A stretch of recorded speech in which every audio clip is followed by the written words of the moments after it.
네, 이번엔 이란 사태 전문가와 짚어보겠습니다. 백승훈 한국외대 중동연구소 전임 연구원과 함께 이야기 나눠보겠습니다. 어서 오세요. 네, 어서 오세요. 안녕하십니까. 네. 네. 트럼프 미국 대통령이 격분을 했다고 합니다. 왜 그런지 영상부터 보시죠. So whether we get support or not, but I can say this, and I said it to them, we will remember.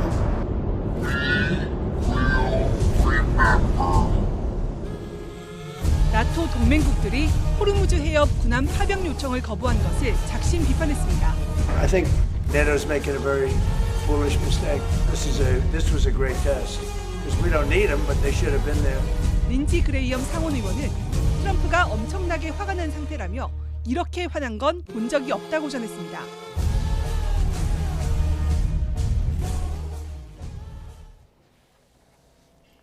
네, 엄청나게 화가 났다고 하는데요.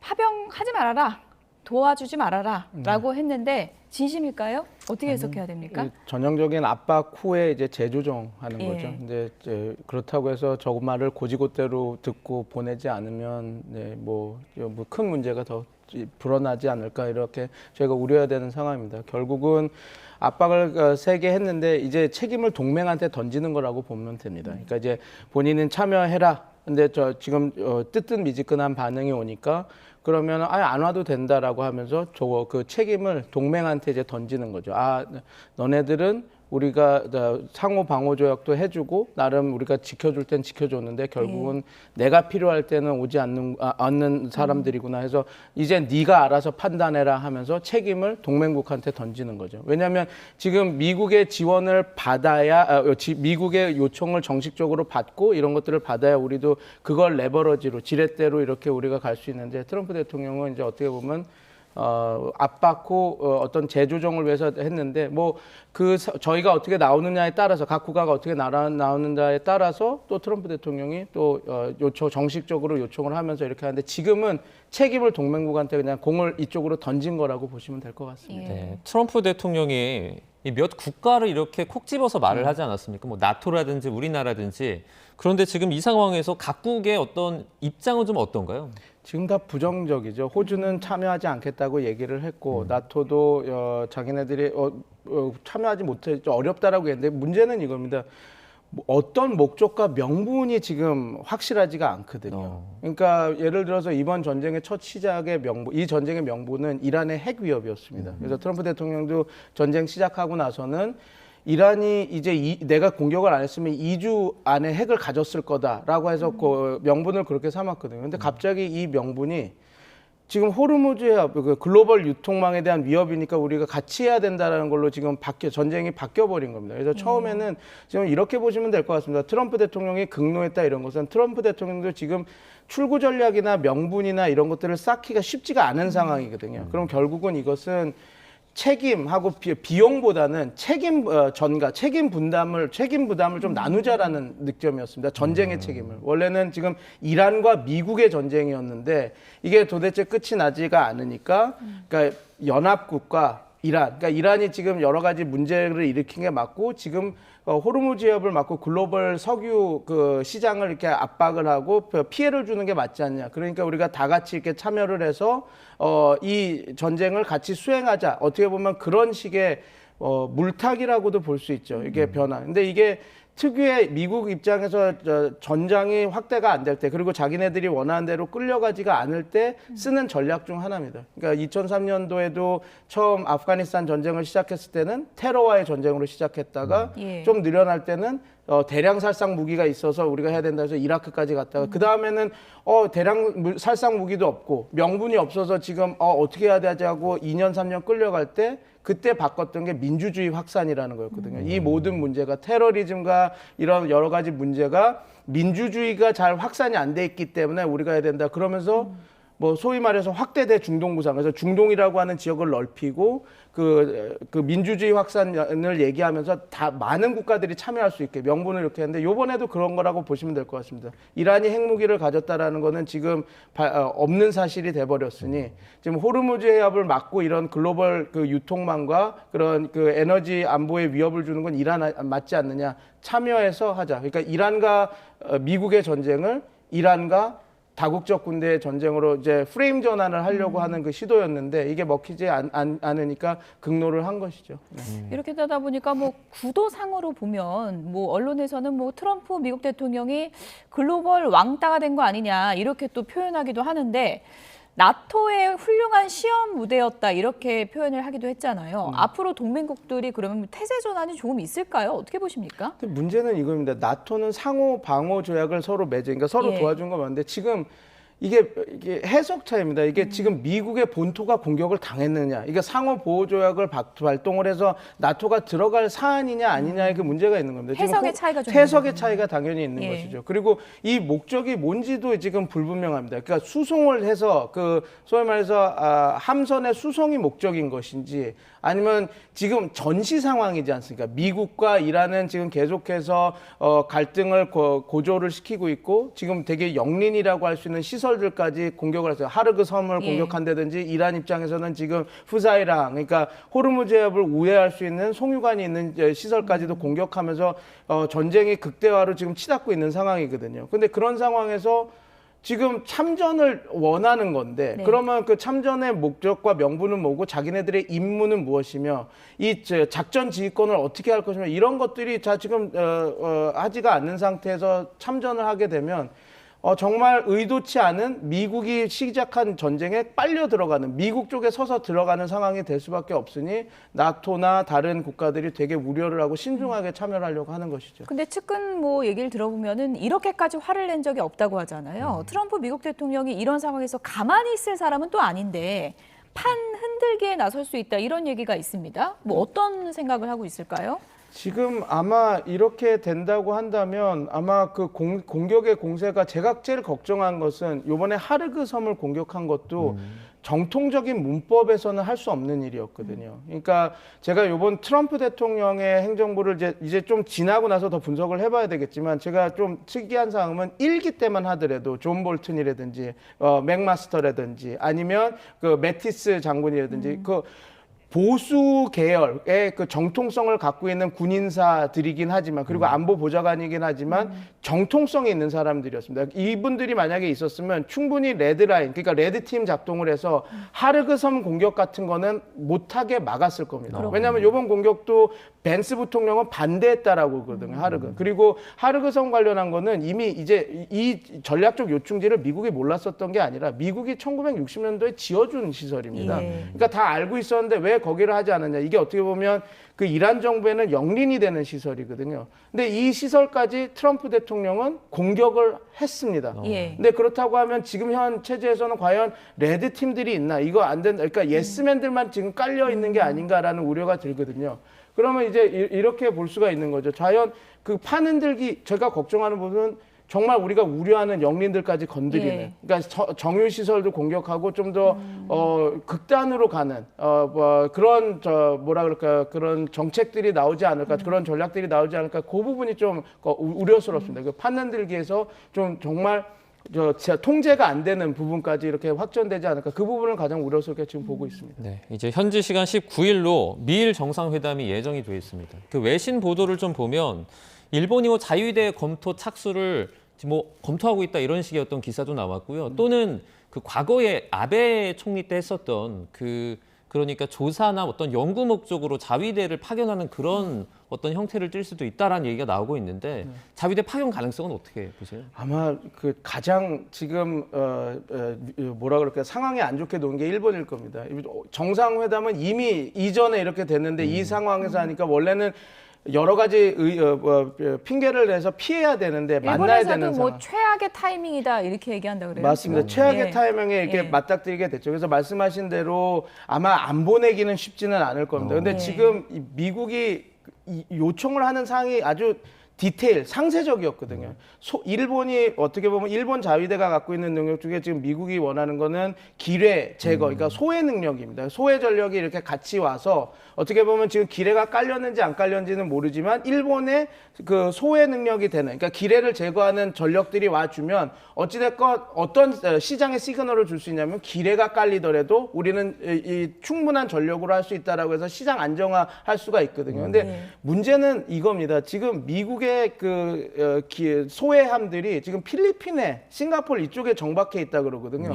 그러면 결국은 이 소해함들은 가장 위험한 임무를 하는 겁니다. 왜냐하면 기뢰 제거라고 하는 것이 언제 터질지도 모르고 기뢰 제거하는 순간은 무방비 상태가 되는 거. 그러면 소위 말해서 그 이란이 공격하기 좋은 이지 타겟이 되는 겁니다. 그건 이제 지금 기뢰가 깔렸든 안 깔렸든. 근데 그렇게 된다면 일본은 자위대는 가장 위험한 임무를 자기가 받아야 되고 지금 이걸 해야 되는 상황인데 그거는 막으려고 하겠죠. 그래서 앵커님 말씀하신 대로 지금 후방을 하겠다. 근데 조사 차원에서 들어가는 건 쉽지 않을 거고요. 나름 어떤 역할을 뭐 이야기를 할 텐데 지금 일본 입장에서는 일본 언론에서 말하는 것처럼 정말 최악의 타이밍에 그것도 트럼프 대통령이 공식적인 청구서는 하지 않지만 이미 언론을 통해서 우리는 소해 전력이 필요하다, 소해 능력이 이미 던진 상태라서 이 협상에서 아마 트럼프 대통령은 그 얘기를 또 꺼낼 것이고 일본은 일본 측 최선의 방어를 해서 뭐 그것은 좀 힘들다, 어떻게 이렇게 만들어 가야 되는데 아마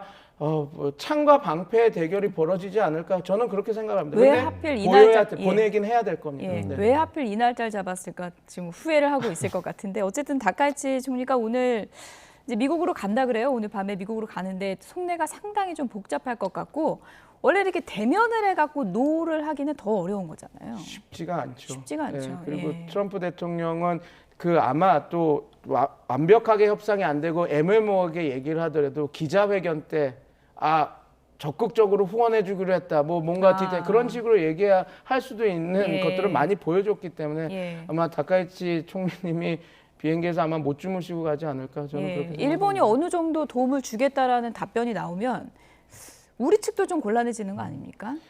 자, 당연히 그렇죠. 근데 이제 아마 우리 측도 마냥 이걸 거부하기는 쉽지는 않을 겁니다. 그러니까 뭐 노무현 대통령 때도 어떻게 보면 자기 지지 세력이 떨어져 나가는 상황에서도 파견을 하지 않았습니까? 그래서 일본이 저렇게 어느 수준까지 될지는 우리가 좀 지켜봐야 되겠지만 파병을 하게 되고 그런 상황이 벌어지고 또 미국 측에서 저희에게 공식적인 요청이 들어온다고 한다면 우리도 파병을 마냥 거부하기는 쉽지 않은 상황이 될 것 같습니다. 안규배 국방부 장관은 뭐 공식적인 요청은 없었다고 말은 했지만 뭐 향후에 어쨌든 우리가 대응책을 좀 마련해야 되잖아요. 좀 이렇게 돌파구가 있을까요? 돌파구는 어찌됐건 지금 뭐 의회 승인을 받아야 된다라고 얘기를, 왜냐면 과거에 그 2020년 그 청해부대가 갔을 때는 그게 우리가 아덴만에 그 군사작전을 하기 위해 나갔던 부대가 작전 이수 지역을 넓혀서 그때 당시 2020년 까셈 술레이마니가 암살당하고 위협하는 상황이 있을 때 우리가 우리 상선 보호 목적으로 작전 지역을 넓힌 거거든요. 네. 근데 그때 당시는 이러한 전쟁 상황은 아니었습니다. 그래서 지금은 뭐 우리가 뭐 언론에서도 몇 번 보도됐지만 모기함대 전술, 그러니까 이라는 소형 고속정, 그 다음에 기뢰, 그 다음에 여러 가지 그 드론 이런 걸로 자폭 드론을 해서 공격을 할 능력은 충분히 갖춘 상태고 지금 계속해서 확전 그리고 지금 서로 이제 억지력과 협상력을 높이기 위한 그 고조가 되고 있는 전장터에 우리 군을 보내는 것이거든요. 네. 그래서 당시 우리가 2020년대 청해 부대를 이수 지역을 확대하는 것은 의회 승인이 필요 없었다라고는 해석도 할 수 있었지만 지금 상황은 전쟁터에 우리 군을 파견하는 것이기 때문에 아마 이제 우리가 할 수 있는 것은 의회 승인을 받아야 되니까 조금 기다려야 된다는 시간 끄기 전략을 할 수는 있을 것 같습니다. 그러나 이제 또 그런 것이 또 트럼프 대통령 입장에서는 또 그걸 어떻게 받아들일지는 또 다른 층위의 문제이기 때문에 근데 뭐 말씀하신다면 우리가 지연 전략을 쓸 수 있는 장치들은 우리가 갖고 있다. 근데 그걸 마냥 사용할 수는 없고 미국의 요청이나 이런 거 일본이 어떻게 하는지 봐서는 우리가 또 우리 국익을 극대화하기 위해서는 그게 뭐 리스크가 크지 않다면 즉각적으로 보내는 게 향후 우리의 뭐 관세 협상이나 이런 부분에서도 이게 연동이 될 게 자명하기 때문에 그런 것들을 정무적인 판단, 종합적인 판단을 해야 될 것으로 봅니다. 네. 이란 전쟁이 이제 3주째로 접어들었는데 앞서도 말씀해 주신 것처럼 트럼프 행정부의 지금 내부도 상당히 좀 복잡하게 돌아가고 있습니다. 영상 보시죠. 트럼프 대통령의 오랜 지지자이자 퇴역 군인인 조 켄트 미 국가 대테러 센터 국장이 자리에서 물러나겠다고 밝혔습니다.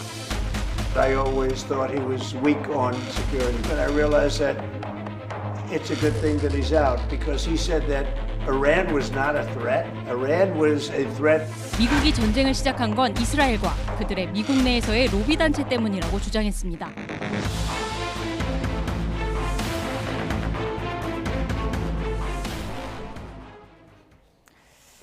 네, 트럼프의 최측근 충복이라고도 표현할 수 있는 사람인데 나 양심상 이란 전쟁 이거 지지 못하겠다 나가버렸거든요.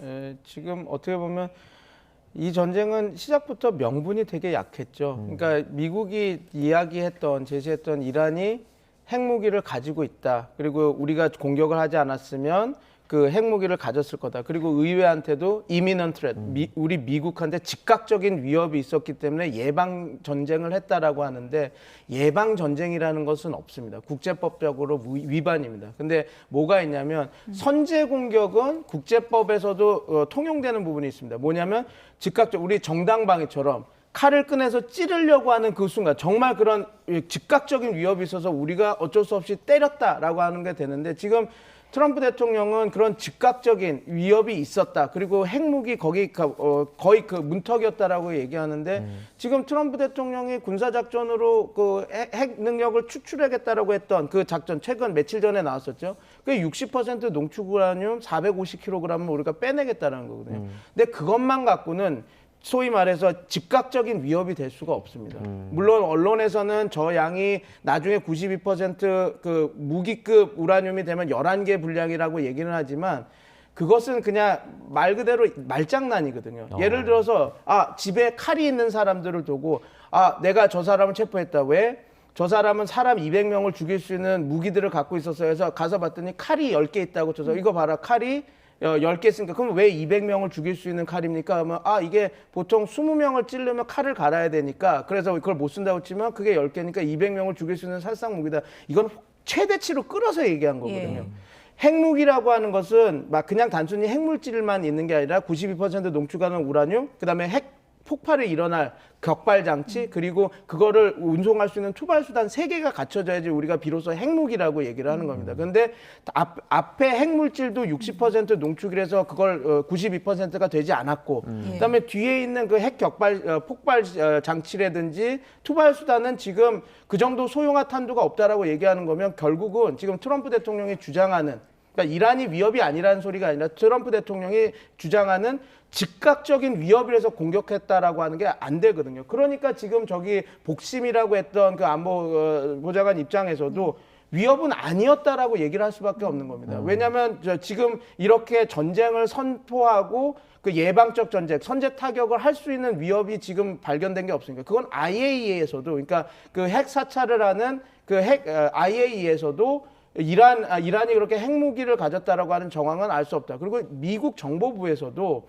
2003년까지는 그 핵 폭발을 일으키는 장치를 연구를 했었을 거다라고 얘기하지만 2003년 이후에는 그런 징후는 없다라고 미국 정보부에서도 얘기하고 있는 것이거든요. 그러니까 지금 트럼프 대통령의 그 내부에서도 이렇게 흔들리는 것은 트럼프 대통령이 전쟁의 명분으로 시작했던 것들이 지금 사실이 아니기 때문에 저렇게 그 내부 안에서도 이렇게 분란이 이렇게 일어나고 있다 보시면 될 것 같습니다. 네, 이 조 켄트 국장의 사임 서한을 좀 보면 지금 말씀해주신 내용들이 좀 자세히 들어 있습니다.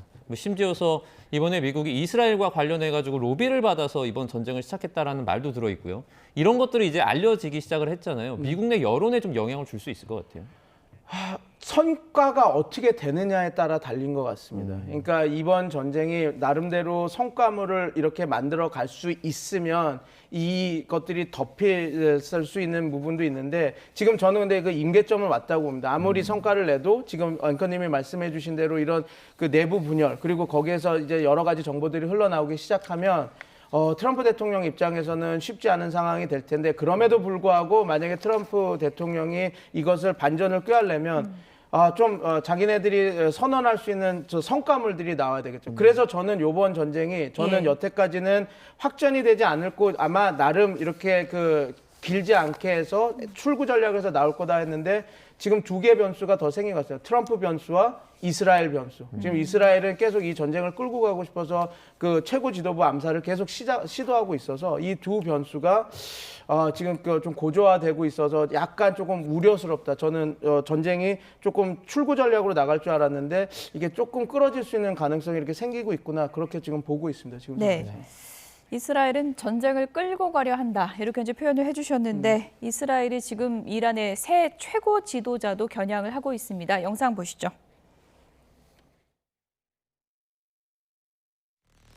이스라엘군은 이란 정권 기반 시설을 겨냥해 강도 높은 공습을 이어가며 이란의 안보 수장 나리자니와 바시즈 민병대 지휘관을 제거했다고 밝혔습니다. 이란 최고 지도자 모즈타바 하메네이가 현재 러시아 모스크바에 머물고 있다는 주장이 제기됐습니다.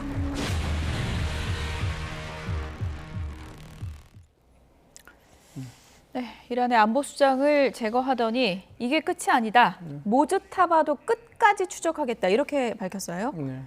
그래서 지금 그 모스타바 은거설에 뭐 부상을 당했다, 아파 다리 얼굴이 많이 손상돼서 못 나온다라고 하는 것보다 지금 안보 그 위험 때문에 그 신변 안전 때문에 이렇게 하는 설이 더 높아지고 있는 것 같습니다. 왜냐하면 말씀 주신 대로 안보 수장인 알리 라리자니를 사살했고, 그다음에 어떻게 보면 경찰역 같은 역할을 했던 그 바시지의 최사령관인 그 호셈 레자 술레이마니도 그 최사령관도 사살을 했거든요. 그래서 계속 이런 그 요인들 암살을 하고 있으니, 그리고 모스타바 역시 최고 그 킬 리스트에 올라가 있으니 쉽게 방송이나 이런 거 나오기는 쉽지는 않겠죠. 그래서 근데 어디 있는지 이런 것들보다 저는 요즘에 이런 생각이 듭니다. 이게 계속해서 지도부를 사살을 하고 있는데 이게 과연 효과가 있을지 저는 조금 의문이 들기 시작을 했습니다. 왜냐하면 이게 조금 제가 이제 지인들이 이란에 좀 많습니다. 그러니까 영국에서 유학할 때 같이 했던 분들이 이제 테헤란 대기나 좀 약간 엘리트 계층이 됐죠. 그래서 교수로 다 있는데 다 영국에서 있을 때부터 다 그 현 지도부 카메네이 지도부를 되게 싫어했던 사람입니다. 비판적이고 했던 사람이죠.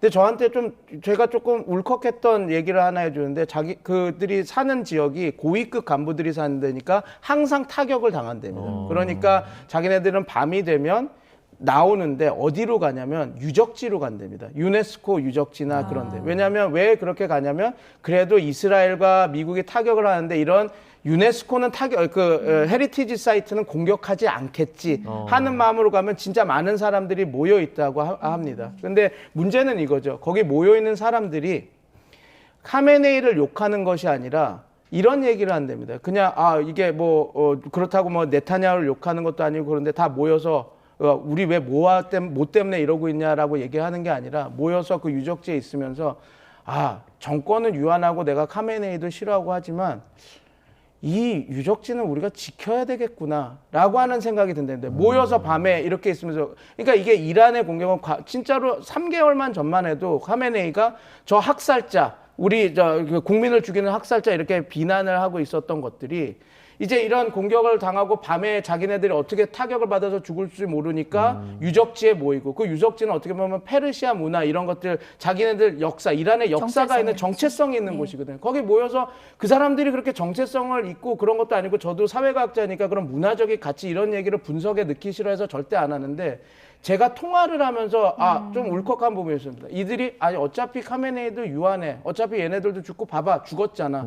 그런데 우리 이 유구한 이란이라고 하는 국가는 영원해. 그리고 이건 우리가 최소한 이 유적지 이것들 이런 거 파괴된 건 막아야 되겠구나라고 하니까 국민들이 남녀노소 반정부 이런 게 아니라 결집을 하는 겁니다. 그래서 저는 모스타바가 게이다 이런 얘기도 나오고 있어요. 게이다 아니면 모스타바가 얼굴에 다쳤다. 그다음에 이렇게 죽고 있다. 쥐처럼 숨는다. 이렇게 인지전들이 막 일어나고 있는데 과연 이란 국민들이 이제 그 리더십보다 난 이 이란을 지켜야 되겠다라고 하는 생각이 들어가는 순간 모즈타바가 죽었다 하는 것 자체가 과연 이 전쟁에 끝낼 수 있는 어떤 향방이 될 수 있을지 그거에 대해서 심각하게 저는 그렇지 않다라는 판단이 지금 들고 있어서 물론 이제 이렇게 지도부들이 많이 죽게 되면 이제 향후에 재건에서는 어떤 여러 가지 문제점들이 발견할 수 있는데 이 전쟁에서는 절대 미국이 원하는 대로 이스라엘이 원하는 대로 흘러가지는 않겠구나. 모즈타바가 살아있던 죽던 뭐 다른 리더십이 하든 그런 생각이 많이 들었습니다. 네, 그 마지막으로 짧게 좀 여쭤보면 그 아까 전에 여론 여쭤봤잖아요. 미국 내 여론. 그거 말고 어쨌든 미국이 이번 전쟁을 좀 빠르게 수습하려면 이란 내에서의 여론도 중요하다고 생각하거든요. 이게 좀 악화하고 있다 이렇게 보십니까? 되게 악화되고 있는데 트럼프 대통령도 그 얘기를 한 부분이 재밌습니다. 자기는 승리 선언을 하지 않을 것이다라는 얘기도 또 했거든요. 그 말은 어떻게 보면 출구 전략을 좀 다르게 짜고 다른 것도 짜고 있구나라는 생각이 듭니다. 그러니까 승리를 선언한다라는 것은 이란에 대한 굴욕을 감을 계속 주겠다라는 거거든요. 그런데 승리라는 얘기를 하지 않고 그냥 우리는 내가 원하는 우리 전시의 목표였던 걸 다 이뤘다. 이란은 이미 뭐 항복한 거랑 다름없이 이렇게 됐다. 완전한 승리는 아니지만 거의 우리가 원하는 걸 다 얻었고 만약에 이란이 또 위협을 한다면 나는 다시 돌아오겠다라고 하는 식의 어떤 열린 종전을 선언을 하면 이란 입장에서는 미국이 승리라는 것을 얘기를 안 했고 그다음에 뭐 자기네들도 우린 버텼다라는 얘기를 할 수 있으니 또 양쪽의 그런 출구 전략이 만들어지는 거 아닙니까? 제가 최근에 이런 그런 수사들을 보면서 또 다른 출구 전략이 만들어질 수도 있겠구나라는 생각을 잠깐 열린 했었습니다. 결말일 수도 있겠다. 열린 결말로 서로의 승리를 이야기할 수 있는 것들을 만들어주고 출구 전략을 만드는 그런 것들이 될 수도 있겠다는 생각이 들었습니다. 말이 계속 바뀌니까 또 지켜보도록 하겠습니다. 백승훈 한국외대 중동연구소 전임 연구원이었습니다. 오늘 말씀 감사합니다. 감사합니다. 고맙습니다.